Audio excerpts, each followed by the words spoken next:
Deus nosso Pai, o Senhor que é amor e bondade, hoje em mais um dia de reunião online, com toda a tecnologia que o Senhor nos permite, agradecemos pela bênção divina do nosso Senhor Jesus Cristo, que está sempre nos amparando, com todo o seu amor e sua bondade, e a bênção dos amigos espirituais que estão de mãos estendidas, nos amparando, nos dando força, nos intuindo para um dia melhor. Que a paz de nosso Senhor Jesus Cristo fortaleça a família de cada um presente. Que nós possamos abraçar a causa do amor com muita boa vontade, pois essa é a vontade de Deus, nosso Pai, e o nosso grande Mestre Jesus Cristo. Que a paz nos fortaleça, nos dê força sempre, graças a Deus. Viva Jesus! Observemos amando, dando continuidade ao nosso estudo do Evangelho, seguindo a obra de Chico Xavier com Emmanuel, né? E por que vês o arqueiro no olho do teu irmão? Jesus, está escrito lá em Mateus, capítulo 7, versículo 3.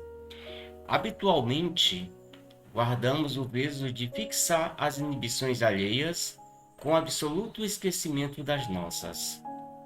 Exageramos as prováveis fraquezas do próximo, prejulgamos com rispidez e severidade o procedimento de nossos irmãos.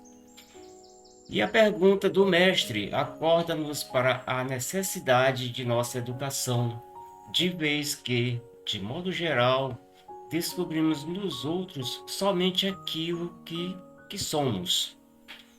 A benefício de nossa edificação, recordemos a conduta do Cristo na apreciação de quantos lhe defrontavam a marcha. Para muitos, Maria de Magdala era a mulher obsidiada e inconveniente, mas para ele surgiu como sendo um formoso coração feminino atribulado por indizíveis angústias que, compreendido e amparado, lhe espalharia no mundo o sol da ressurreição. No conceito da maioria, Zaqueu era usurário de mãos azinhavadas e infelizes. Para ele, no entanto, era o amigo do trabalho a quem transmitiria levantadas noções de progresso e riqueza. Aos olhos de muita gente, Simão Pedro era fraco e inconstante. Para ele, contudo, representava o brilhante entrando nas sombras do preconceito que fugiria à luz de Pentecostes para veicular-lhe o Evangelho. Na opinião do seu tempo, Saulo de Tarso era rijo doutor da lei mosaica, de espírito endurecido e tiranizante. Para ele, porém, era um companheiro mal conduzido que buscaria em pessoa as portas de Damasco para ajudar-lhe a doutrina. Observemos amando, porque apenas o amor puro arrancará por fim as escamas de trevas dos nossos olhos, para que os outros nos apareçam na bênção de Deus que invariavelmente trazem consigo. Olha, esse tema é altamente enriquecedor e nos chama a uma atenção para as nossas atitudes atuais, porque a gente observa há quanto tempo isso foi escrito e o que a gente continua fazendo, como a gente continua levando a nossa vida, né? A gente tem a mania, nós seres humanos normais temos a mania de dizer que eu não desejo mal a ninguém, né?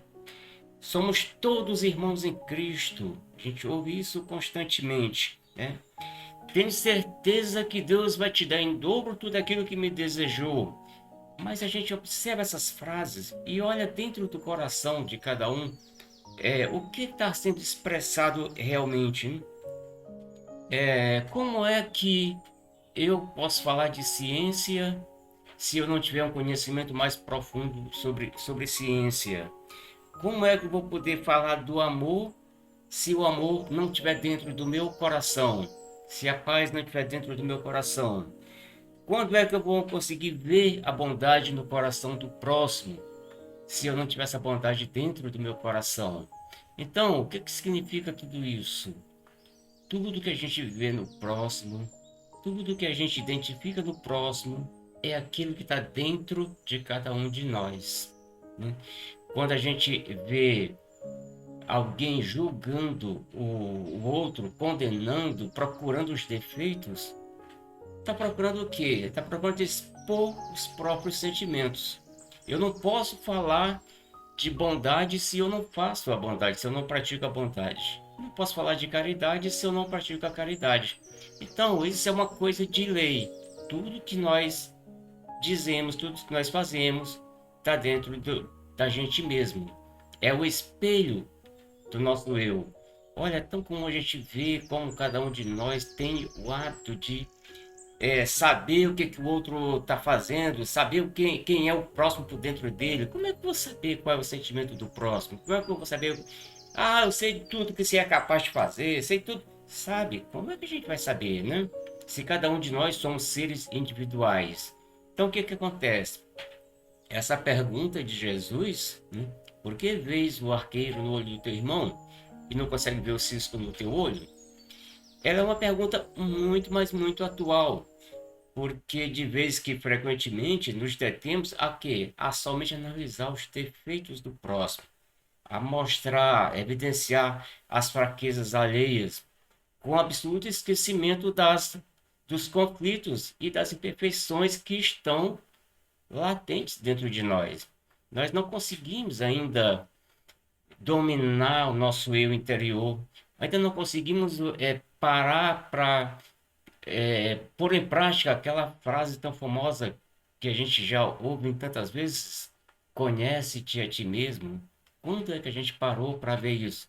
A gente dá preferência a conhecer o próximo, saber o que, que o outro está pensando, saber o que, que o outro está achando, saber do sentimento alheio, saber da capacidade do outro.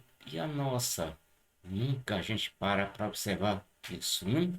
E por que que a gente se detém nesses aspectos tão inferiores, quase que sempre na nossa vida?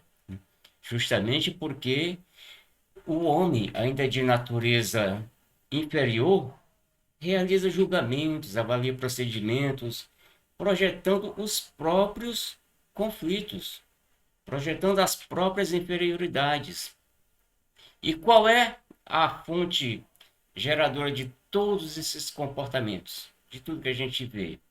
Aquele mal que predomina toda a humanidade e que, por incrível que pareça, a impressão que a gente tem é de que cada vez está mais forte. O orgulho, a inveja, a vaidade, o preconceito, são essas deficiências que continuam fortes dentro de cada um de nós. Continuam predominando o nosso eu, que ainda está, como fala Joana de Ângeles, começando a sair da caverna, começando a colocar a cabecinha fora da caverna. Porque nós, se a gente for analisar, ainda somos, de certa forma, seres bem primitivos. Ainda continuamos com aqueles mesmos pensamentos de vingança, de ódio, de rancor, predominando toda a humanidade, de inveja. São tantas as coisas que a gente vê. E quem é que está despertando para essa verdade? Quem é que a gente vê despertar? São muito poucos. E os poucos que começam a despertar são completos de falhas. O que são quem? Somos nós que estamos aqui estudando, somos nós que estamos aqui refletindo sobre o Evangelho, mas nós já descobrimos alguma coisa realmente? Nós já estamos livres dessas falhas, desses defeitos? Lógico que a gente está bem longe disso, porque por mais que a gente fale, por mais que a gente pregue, por mais que a gente diga que ama, que deseja o bem ao próximo, nós também não paramos de julgar. Nós também não paramos de condenar. Nós vimos o jornal todo dia, nós vimos as notícias todo dia, mas não paramos de ficar com raiva dos nossos governantes, dos nossos dirigentes e de todos que fazem o mal na humanidade. Então, a gente continua, de certa forma, tendo a necessidade de abrir os olhos, de despertar para tudo isso. Em virtude disso, o que a gente faz? A gente se detém a notar apenas os defeitos do próximo, a evidenciar suas fraquezas, a fixar as inibições alheias com impiedade, com precipitação. Então, por que a gente faz isso tudo? Exatamente porque a gente não tem ainda esses recursos dentro de cada um de nós, recursos de ética, de amor, de justiça. Então, o que a gente faz? Julga, condena, né? E o propósito do mestre com relação a este questionamento é o que? É exatamente despertar as consciências adormecidas para o autoconhecimento. A gente algum dia parou para fazer esse autoconhecimento, né? Aquela conhece-te a ti mesmo, como eu falei agora há pouco, aquela autoanálise que Santo Agostinho tanto pede para a gente todo dia. Estamos fazendo isso com alguma frequência ou de vez em quando. Então, são essas coisas que a gente não consegue parar ainda para pensar com mais segurança, com mais firmeza. Então, parar para refletir em torno dos nossos limites, auxiliando nos futuros comportamentos, fazendo-nos ver a necessidade da autoeducação. Então, a gente tem que pensar em tudo isso, fazer com que a gente remova a sombra que existe dentro de cada um de nós, para que, com olho bom, identifiquemos as qualidades que todos possuem. A gente não consegue fazer isso ainda, né? Para que aprendamos a observar amando. Então, tudo isso são as coisas que o mestre nos deixou. A gente aprender a olhar com amor, com carinho, ao invés de condenar, julgar, orientar dentro das nossas condições, dentro dos nossos conhecimentos, porque eu não posso ensinar o que eu não sei também. Eu não posso dar ao próximo o que eu não tenho. Então, ao invés de condenar, de julgar, ajudar, auxiliar na caminhada. Essa é uma de nossas missões aqui na Terra, um dos nossos propósitos, né? Esse critério não nos impede de ver o erro onde ele existe, para aprender e colaborar para que seja sanado, mas é imprescindível habituar os olhos na procura do melhor, a fim de que não sejamos ludibriados pela malícia que nos é própria, né? Então a gente vê, a gente sabe que existe o erro, sabe que existem as falhas, a gente consegue ver algumas falhas, mas o que a gente tem que procurar ver? A parte boa que está dentro do ser humano, para que a gente possa dar continuidade, auxiliar, ajudar, colaborar na caminhada, né? E comumente, pelo vez de buscar as bagatelas, perdemos o ensejo das grandes realizações. A gente deixa de fazer muita coisa boa preocupado em ver o próximo, em ver como o próximo está agindo e deixa de fazer para ficar julgando. Como a gente faz isso no nosso dia a dia, na nossa vida, né? Colaboradores valiosos e respeitáveis são relegados à margem por nossas irreflexões. Alguém está lá fazendo uma pregação bonita, mas a gente não consegue ver a beleza daquela pregação. A gente consegue ver o defeito, que ele está lá, uma falha quando ele fala errado, pronuncia a palavra errada, a gente nota com uma qualidade, com uma. Ó, nós somos expert em português, nós detectamos o vocabulário do orador, mas e a mensagem dele a gente não consegue guardar. Hum? Então, são pequenas coisas que a gente não se dá conta do nosso dia a dia, né? E em muitas circunstâncias, simplesmente porque são portadores de leves defeitos ou de sombras insignificantes, que o movimento em serviço poderia sanar.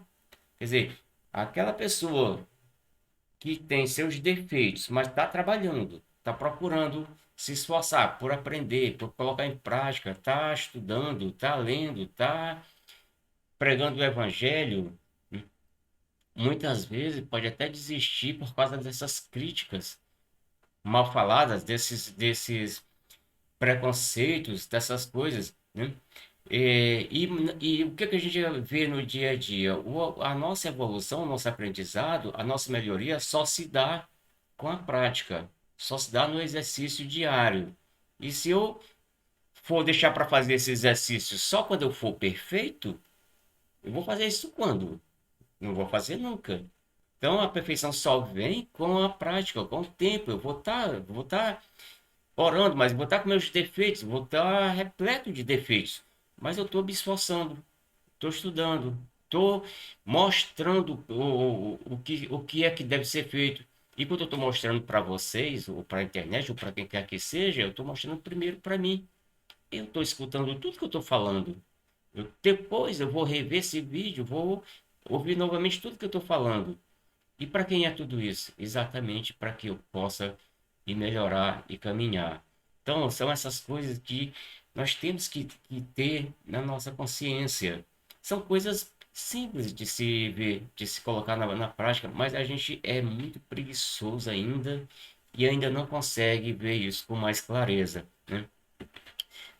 Os nódulos da madeira não impedem a obra do artífice. A gente vê que tem muito trabalho bem feitinho, a madeira é toda cheia de nó, mas o cara faz uma obra de arte naqueles nós, né? E, e a gente não consegue, às vezes, valorizar isso, né? Certos trechos da estrada também, da lavoura, são cheios de pedra, mas o agricultor ele consegue fazer o plantio ali, ele consegue equilibrar aquilo tudo lá e fazer com que produza de forma correta o legume, a plantação, né? Então, aproveitemos o irmão na plantação do bem, olvidando as rugas que lhe cercam a vida.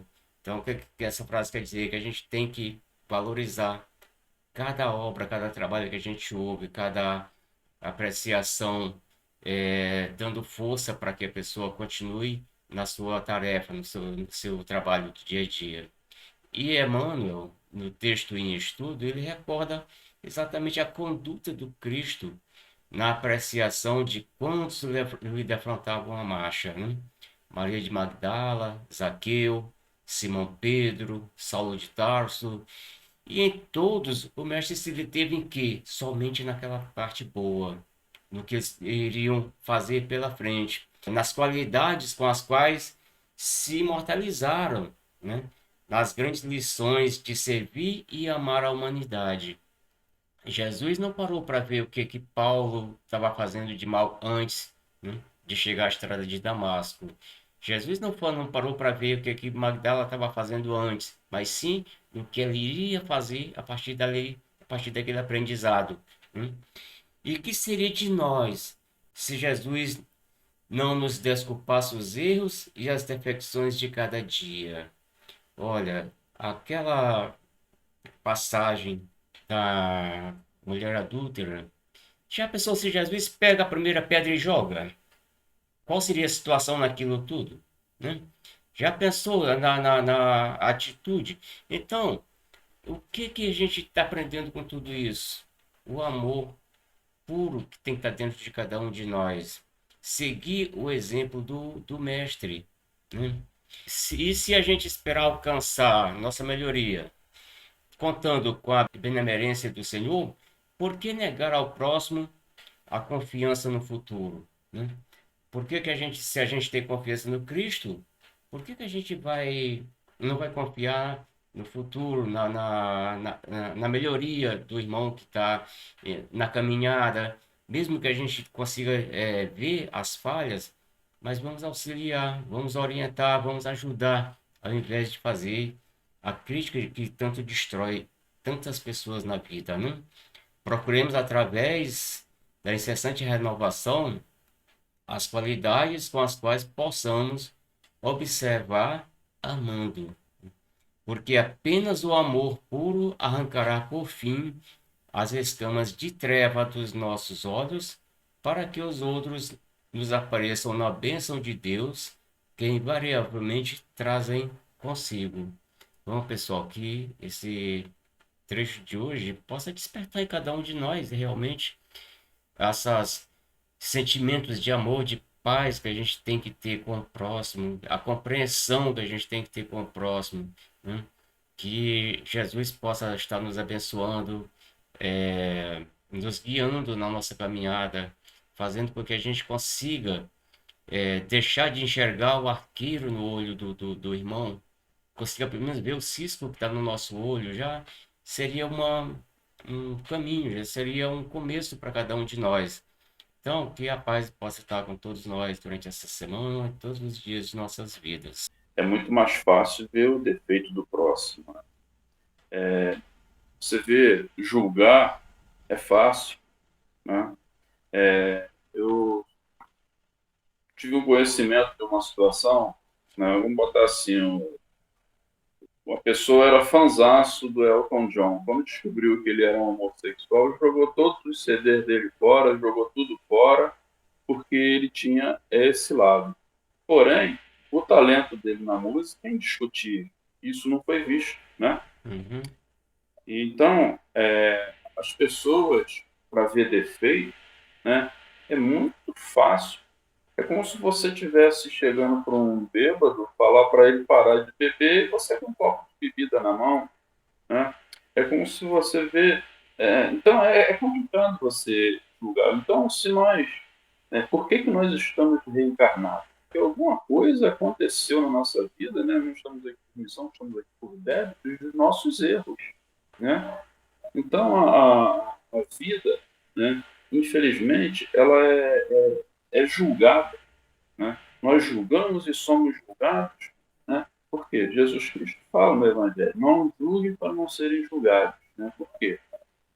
Nós temos uma montanha dentro do nosso olho, né? E a gente fica falando das pessoas. Então, o fato de você estar observando o erro dos outros, você, em vez de estar fazendo um comentário, julgando, vê aquele erro como um aprendizado para que você não venha a cair na mesma tentação daquele irmão. E muitas vezes, em vez de nós estarmos amparando, conversando com a pessoa, não, nós jogamos mais pedra em cima, botamos mais areia no balde daquela pessoa para ela carregar mais peso, entendeu? Incentivamos o erro, fazemos o julgamento agressivo, trabalhando para prejudicar mais aquela pessoa. É muito fácil você chegar e ver o defeito do outros, né? Nós vivemos uma vida entre famílias, amigos, né? Inimigos, né? Como diz no vocabulário nosso, né? Porque a gente julgando, a gente está fazendo o quê? Com que aquela pessoa venha fazer uma crítica a você e você está se tornando ali um ciclo de, de, de contravenças, né? Que venha a fazer você ficar isolado das pessoas. E aquele cara só vive julgando as pessoas, aquele cara só vive criticando. Então, a própria sociedade já vai te tirando de jogada, vai te deixando para o lado. Aí você entra em conflito consigo mesmo, né? Isso é um conflito consigo mesmo, porque você, à medida que vai julgando as pessoas vão te largando de lado. E esse cara só vive criticando, né? Então, aí começa a aparecer os problemas depressivos, problemas entre outras doenças que podem aparecer. Por quê? Porque você se isolou das pessoas por causa das críticas. Temos que ver também o lado bom das pessoas, né? A família, nossa família, são os nossos. É no ciclo da nossa família onde nós somos mais julgados, né? É verdade mesmo, nós somos julgados aí porque nós estamos entre julgadores, né, que, que estão mais próximos de você e vê mais os seus defeitos do que quem está na rua. Entendeu? Então a gente tem o quê? Procurar, começando na família, por isso que existe a família, a começar a não julgar as pessoas já dentro da família. Porque você fala um negócio, o pessoal vem logo com aquilo, e você é assim, assim, assim. Já te joga logo o retorno, te dá logo o retorno, aí você, opa, é verdade. E quando tem, o bom senso de entender que está certo e quando a pessoa é orgulhosa e não quer aceitar. Né? Então, gente, para a gente julgar, vamos primeiro pensar, né? Você julgar assim, né? Conversar. Opa, vamos conversar, vamos ajustar as coisas aqui, para que não venha a ser um julgamento. Né? Mas, infelizmente, tudo que a gente vem a falar não deixa de ser. A gente tem que pensar, raciocinar bem, porque essas coisas não. Nós passamos a vigiar para que esse tipo de fato não venha a ocorrer na nossa vida. Sermos julgadores, a gente não tem que ser julgado.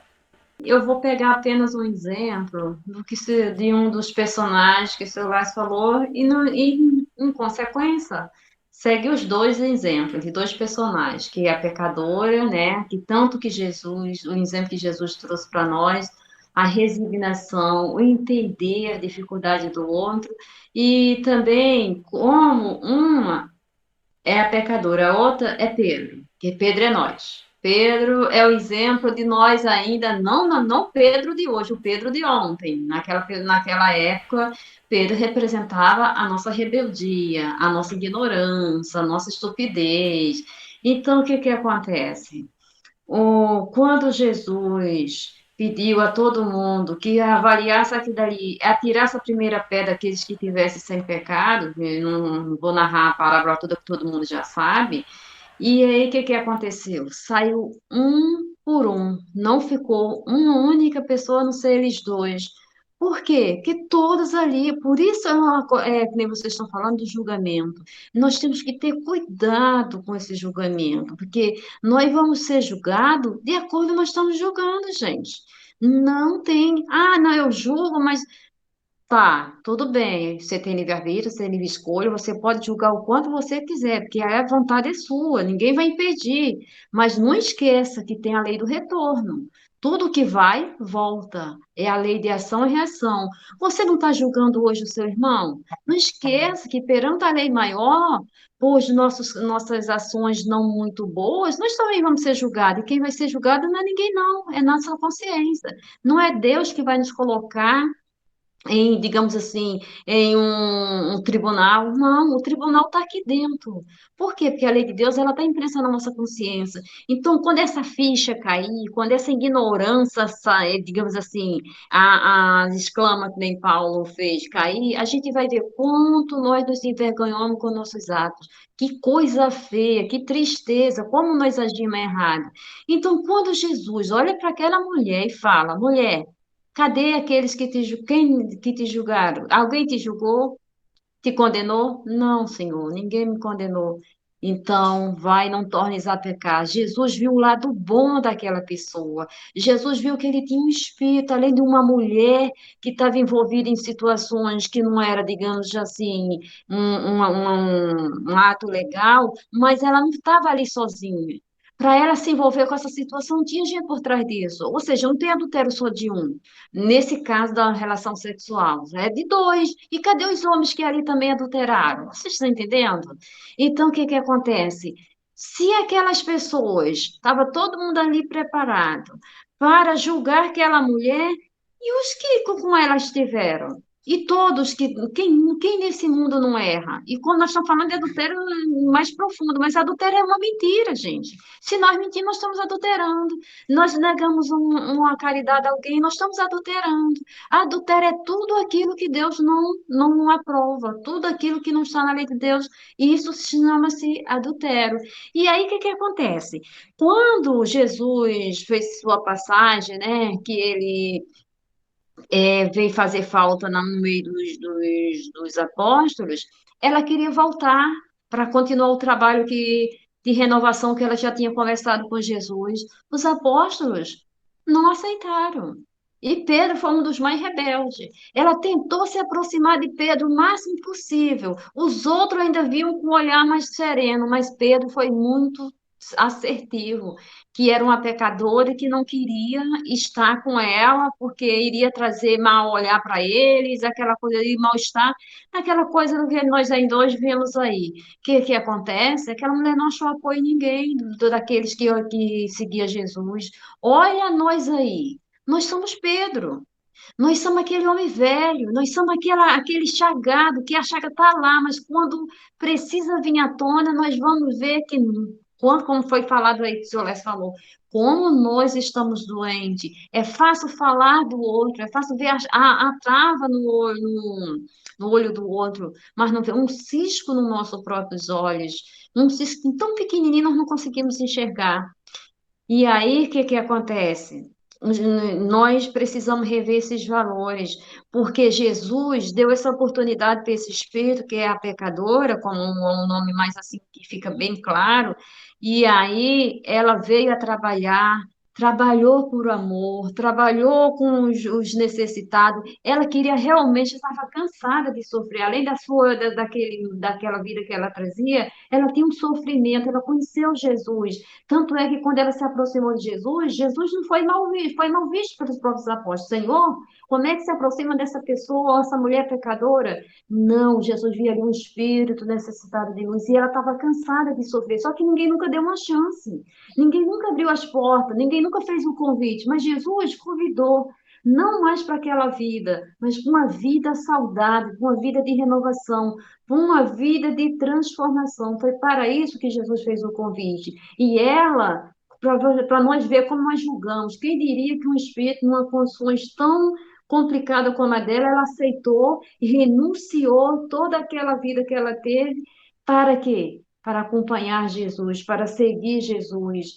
Então, conta no livro Boa Nova, que quando ela viu Jesus fazer a primeira pregação que teve ao alcance dela, ela foi se aproximando, ela tinha medo, mas ela foi se aproximando de Jesus, e aí ela foi vendo aquelas palavras, foi se apaixonando pelas palavras, e quando ela falava que estava apaixonada, o pessoal pensava o mal, já pensava mal, que ela estava apaixonada por Jesus. Olha como é que nós somos.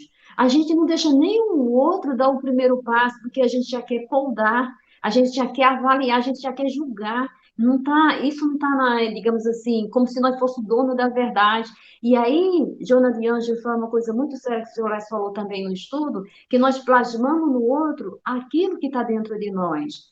Porque quando nós julgamos o outro, quando nós vemos a chaga do outro, é porque aquela chaga também está aqui dentro de nós. Que se não tivesse, a gente via e não divulgava. Se essa chaga não tivesse dentro de nós, se nós não fizesse parte dessa doença ainda, desse orgulho, desse egoísmo, dessa chaga que tanto nos tem nos atrapalhado, a gente via com compaixão. O que é ver com compaixão? Aquele irmão está doente, mas ele tem chance. Ele tem a oportunidade de se melhorar. Nós vamos contribuir para a renovação desse irmão e não julgar, jogar ele cada vez no fosso, como a gente viu que faziam com a nossa irmã, que aí o que aconteceu? Ela foi trabalhar, aprendeu com Jesus que o caminho era do bem, era da caridade, se envolveu com aqueles irmãos. Na época tinha a chaga que era a lepra, ela acabou pegando a lepra também, mas pegou em nome do amor, em nome da caridade, veio a desencarnar com a lepra. Quando ela desencarna, que ela encontra quem? Jesus, de braços abertos, e fala: Maria, tu renunciaste até o fim. Estou aqui a te esperar. Vem. Olha, diz Humberto de Campos no livro Boa Nova, que os anjos batiam palmas, os anjos aplaudiam, porque é muito difícil um espírito, nas condições que ela estava, mudar digamos assim, esse pulo de 80, 70, 90 graus, porque ela poderia ter desencarnado direto para o umbral. Ô, gente, nós não vamos levando um brau daqui, mas não, ela recebeu uma chance, ela ganhou uma chance, ela viu alguém que apostou nela, que foi Jesus, ela foi recebida por Jesus e os companheiros de luz para resgatar, porque ela deu a vida por amor. E assim, nosso olhar tem que ser assim, não o olhar do Pedro julgador, porque o Pedro ficava com nojo, com medo que o pessoal fosse julgar, por ela estar junto deles e achar que eles se envolviam, mas não, ela não estava mais nessa onda digamos assim, da vida mudando. Ela estava na onda do espírito renovador, do espírito sede de renovação. Ela aprendeu com Jesus. Então, gente, nunca é tarde. Não deixe ninguém, mas ninguém tirar sua esperança. Não deixe que ninguém desvie do seu caminho, porque nós temos que ser forte. Nós temos que ser Maria, nós temos que ser a pecadora, nós temos que ser Paulo, nós temos que ser Pedro, nós temos que ser esses irmãos hoje renovados. Eles deixaram exemplo do que nós somos, que hoje, até hoje, nós ainda conseguimos ser, infelizmente, com as nossas imperfeições, mas eles também deixaram exemplo de que nós poderíamos ser vencedor de nós mesmos. Trabalhar o amor, a caridade dentro de nós, não só para nós, mas para plasmar isso no outro, para ver o defeito do outro como uma fase ruim, que essa fase vai passar, como a nossa também vai passar. Porque se nós se deixarmos se levar, como foi falado no estudo desde o começo, por esses, digamos assim, esses revires, essas palavras de baixa estima, nós vamos cair. Ah, eu sou infeliz, o fulano falou que eu sou infeliz. Ah, eu não consigo porque o fulano falou que eu não consigo. Ah, o mundo vai acabar, o mundo não tem mais jeito porque o fulano falou. Quem foi o fulano? Que verdade esse fulano colocou na sua mente? Você não é senhor de si? A sua mente não é sua? Você vai deixar que os passarinhos façam ninho na sua cabeça? Cocôzinho pode até fazer. A ideia pode até vir, mas a ideia, a proposta é nossa. O dizer sim, o dizer não é nosso. Ninguém tem o direito de tirar a nossa vontade de vencer a nós mesmos. Então, nós temos que ser essa irmã que não deixou que aqueles irmãos tirassem a vontade dela se renovar. Ela mostrou, ela provou para ela, para Deus, que ela era possível fazer essa transformação, como nós também temos que ser fortes. Porque muitos têm por aí querendo puxar o nosso tapete. Logo você diz que quer mudar de situação, vai vir muitas ideias. Que não é legal, como você mudou, nossa, fulano agora é tão santo, que a gente recebeu muito isso quando a gente escolheu a doutrina espírita, a gente escutou muito isso. Só que nós vencemos. Assim como nós vencemos esse primeiro passo, nós estamos nos fortalecendo para vencer outros que vierem. Se alguém disser que você não é capaz, você pode dizer para si mesmo: eu quero, eu posso, eu venço. Eu sou e Deus está comigo e ninguém mais vai me tirar da caminhada. Porque, gente, nós temos que usar, assim como nós temos nosso livre-arbítrio para escolha, nós temos que usar para nossas escolhas boas. Porque se a gente não fizesse esse trabalho que nós estamos fazendo aqui, que parece que não é nada, um estudo, para muita gente é aleatório. Para muita gente esse estudo aqui não é nada. Mas nós não temos noção do alicerce que nós estamos cavando para solidificar a nossa casa. Porque esses estudos, essas informações nos trazem esses relatos desses irmãos vencedores que foram os apóstolos, que sofreram muito mais do que nós hoje estamos sofrendo, nós estamos passando, são exemplos de que nós somos vencedor, que nós somos espíritos muito mais do que nós imaginamos. Mas nós não podemos deixar que o outro decida por nós. Temos que ter o quê? Vontade firme. Sempre que a ideia ruim vier, que a ideia destruidora, que a ideia deprimida chegar, nós temos que dizer para nós mesmos: nós não somos isso. Podemos até estar passando por isso, mas nós somos muito mais que isso. Nós somos um espírito que podemos brilhar nossas luzes. Vamos lutar, vamos ter força para que ninguém nos tire da caminhada. Porque, como falou o Sinésio, primeiro erro, primeiro escorregão que nós dermos, vai ter muita gente ali nos julgando. Mas e daí? O julgamento do outro, o que vai fazer com você? Vai te tirar da caminhada ou vai lhe impulsar mais ainda? Vai te dar mais força. Foi assim que fez Allan Kardec. Quando queimaram os livros de Allan Kardec para a sociedade, acabou o espiritismo, acabou todo o legado. Muito pelo contrário, fez efeito contrário. Aí foi que foi um maior sucesso, que foi um histórico, que todo mundo ficou sabendo, e que muita gente ainda não sabia daquele trabalho amoroso, caridoso que o Allan Kardec estava fazendo. Ou seja, ele conseguiu vencer muito mais. E assim somos nós. Não vamos deixar que ninguém tem esse poder de tirar a nossa vontade de crescer, de evoluir e de estudar, de se aprofundar. Possa falar quem quiser, não interessa. Nós somos o quê? Nós somos espírito em busca de luz e temos nosso livre-arbítrio. Ninguém vai decidir por nós, somente nós. Então, que Deus nos ajude a ver isso e, assim, aproveitar nessa reencarnação, fazer a nossa transformação, que ela só depende de nós, ela não depende do outro. Porque Deus quer o nosso bem, Deus está ao nosso lado. Mas e nós? Estamos do lado dele? Nós estamos buscando? Nós estamos batendo na porta de Jesus, como ele falou? Batei na porta que a porta vos abrirá, porque depende muito. Agora, se o primeiro escorregão que a gente tivesse, a primeira decepção a gente desistir, aí fica difícil de recomeçar. Nós vamos recomeçar? Vamos, mas vamos ter mais trabalho. Então, já que a gente está na caminhada, não vamos desistir pelo que os outros façam, pelo que os outros falem. O que os outros falar e fazer, isso é problema deles. Nós não podemos controlar o outro. Nós podemos, sim, controlar nós mesmos. A nossa mente, o nosso pensamento, as nossas decisões, ela só depende de nós. E somos nós quem vamos responder perante a lei de Deus, não é ninguém. Ah, digamos assim, chega no mundo espiritual, meu mentor, meu amigo, meu querido, eu desisti porque seu Lécio me decepcionou. Eu estudava o evangelho, ele me fez várias críticas. O que vai ser perguntado para mim? Mas aí, ele falou e você acatou como uma verdade? Essa é a verdade dele, mas a verdade dele é a mesma sua? Você não tinha direito de escolher? Você não tinha direito de mudar? Você não tinha o dever de avaliar? Ou você não tem livre-arbítrio? Ah, eu não pensei isso. Por que você não pensou? Nós temos que pensar, nós temos que ter trabalho. A gente quer fazer as coisas tudo determinado, tudo já pronto e acabado, não. Nós temos que ir na nossa energia ali, se esforçando, que nem seu Lázaro fez para fazer esse estudo. Ele avaliou, ele estudou, ele arrumou tudo bonitinho para expor hoje aqui para nós podermos abrir os nossos horizontes e poder ajudar no que nós ajudamos. Mas teve algum trabalho por trás. Então, é isso que nós temos que fazer.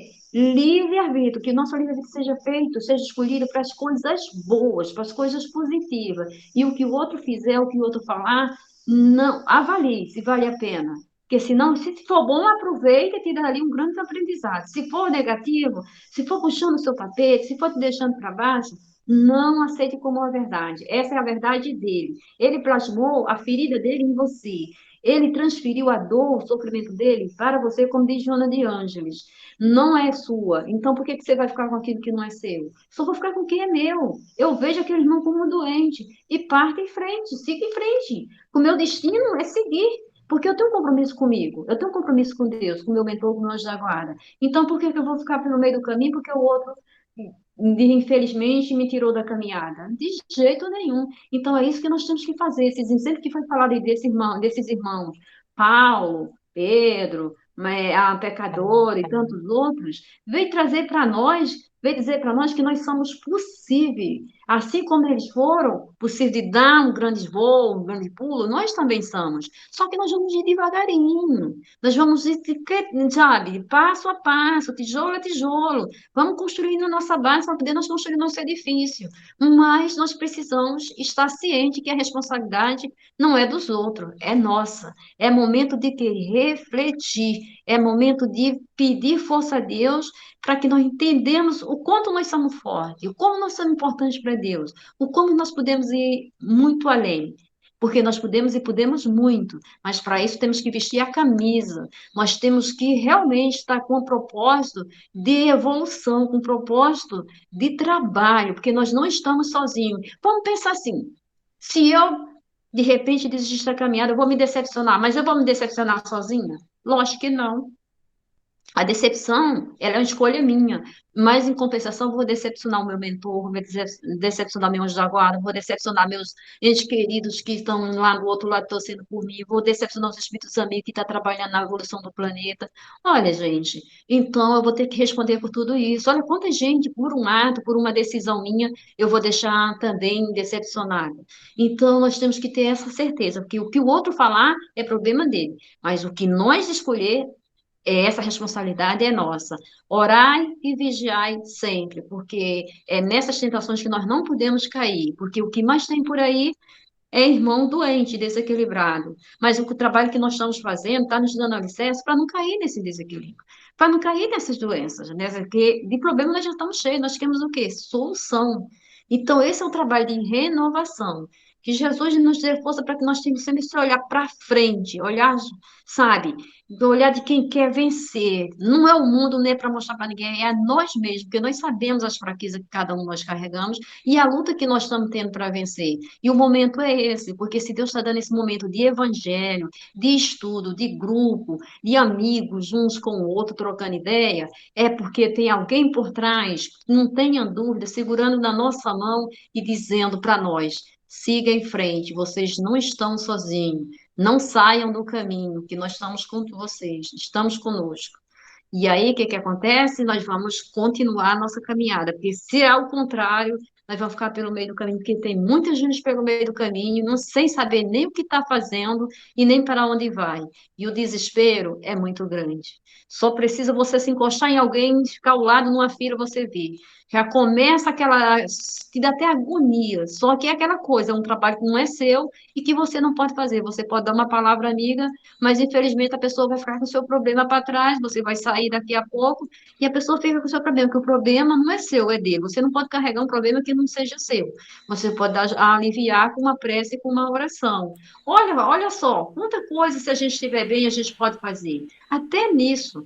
Além de nós nos auxiliar no nosso progresso, ainda podemos auxiliar no progresso do nosso, porque nós somos ser integral, nós não somos um só, nós somos, estamos ligados um ao outro. É tão bom nesse momento, eu, digamos assim, que eu estou passando por um problema sério, eu peço, Sinésio, me envolva nas suas orações, e eu tenho certeza que ele, como orador, como uma pessoa que faz evangelho no lar, ele vai fazer uma prece para mim e vai me ajudar a me fortalecer. Não é que, que ele, com a oração dele, vai resolver o meu problema. Não, ele vai fortalecer o meu espírito para passar pelo problema. Seu Laércio, eu preciso de uma radiação, eu preciso que o Senhor me inclua nas suas orações.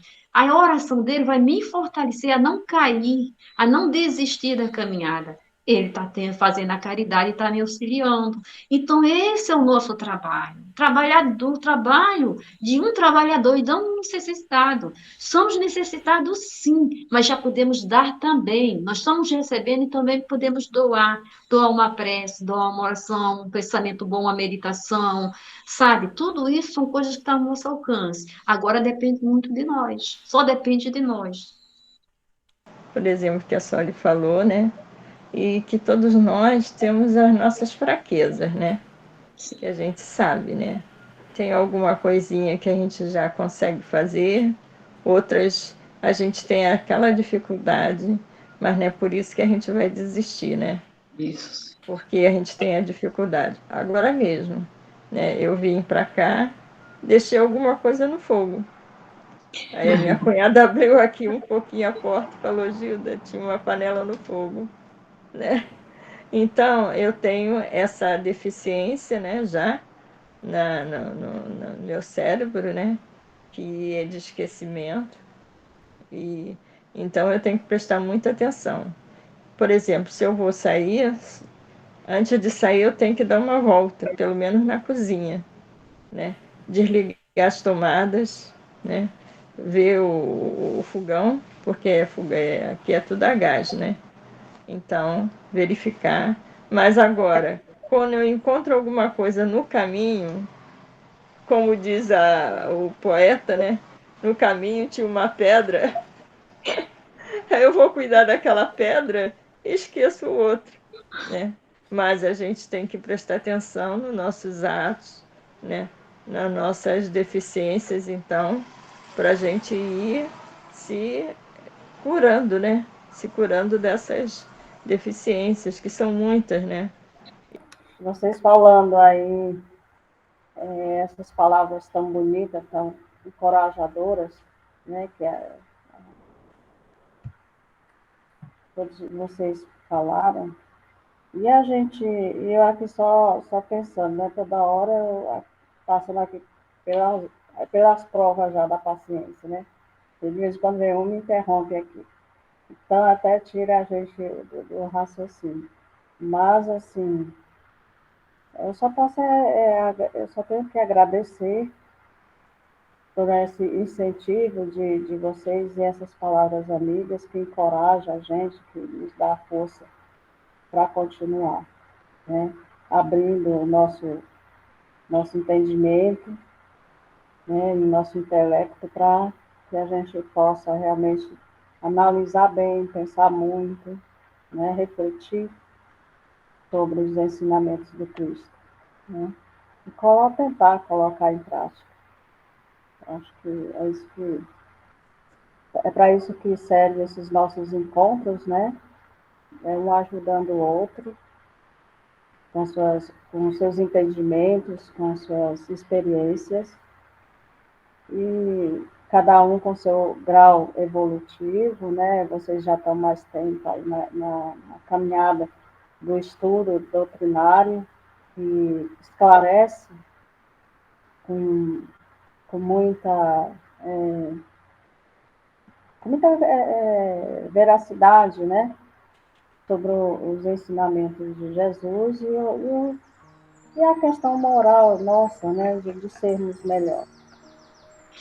Então, nós vamos levar o nosso pensamento a Deus, serenar os nossos corações e pedir a Jesus, como sempre falamos, Mestre, diretor do planeta, sabemos que estás conosco, temos a certeza da tua presença na nossa vida, na vida de toda a humanidade, de todo o planeta.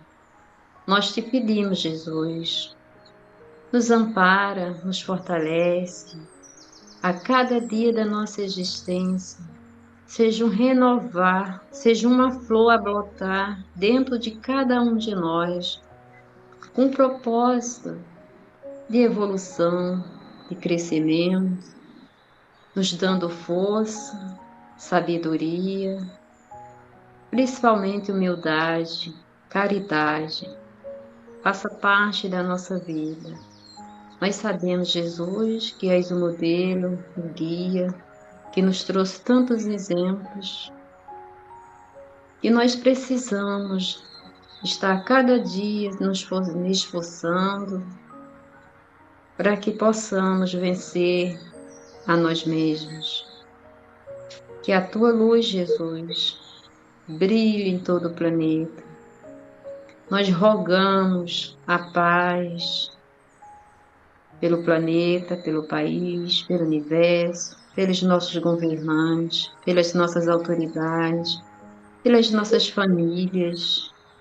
Nós te rogamos, Jesus, que o teu amor, a tua infinita misericórdia, que é inesgotável, envolva todo o planeta Terra. Onde quer que tenha uma dor, um sofrimento, esteja presente, aquecendo, amparando, protegendo.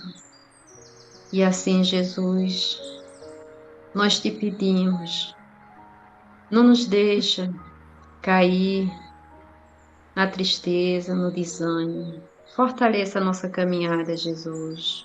Junto aos nossos mentores, nossos anjos da guarda, que Ele esteja presente nas nossas vidas, nos auxiliando em cada dificuldade que nós estamos enfrentando e que ainda vamos enfrentar, mas que nós sabemos que somos capazes.